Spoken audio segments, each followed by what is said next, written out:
বিটু মানুহ আছে কাপ দিতে নে হা কেনকে বললি কালি বাথরুমত চিলিপ খে বসছো ভৰিত দুখ পাইছে আৰু মাথাটো ফাটছি চাহ বনা চাহ বনা লক চাহ লক তুমি খাবা না নাই দে মই নাখাওঁ তিনবাৰ খালৈ দেখোন দে মিথুন বস আমি যাও দে ঠিক আছে যা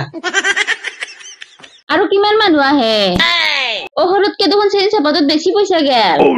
কিবা এটা ব্যৱস্থা কৰা চেনি চাপাত শেষ মই ব্যৱস্থা কৰি আছো চেৰখান আৰু স্পিকাৰটো আনা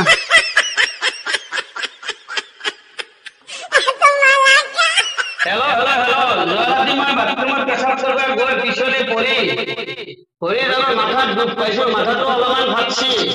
হস্পিটেলত ভৰ্তি হব লাগিল ফাৰ্মাচীতে ঠিক হৈছো বৰ্তমান মই সুস্থ হৈ আছো আৰু মোৰ কম্পাউণ্ডৰ যিসকল ব্যক্তিয়ে এতিয়ালৈকে মোৰ খবৰ ল'ব অহা নাই মই তেওঁলোকক কৈছো আপোনালোকে মোৰ খবৰ ল'ব আহিব নালাগে কাৰণ কিয় মোৰ চেনি আৰু চাহপাত শেষ হৈছে লাহে লাহে এতিয়া মোৰ গেছটো শেষ হ'ব আপোনালোকে খবৰ লোৱাটো দূৰৰে কথা আপোনালোকে ওপৰৰ ফালেও নাচাব ধন্যবাদ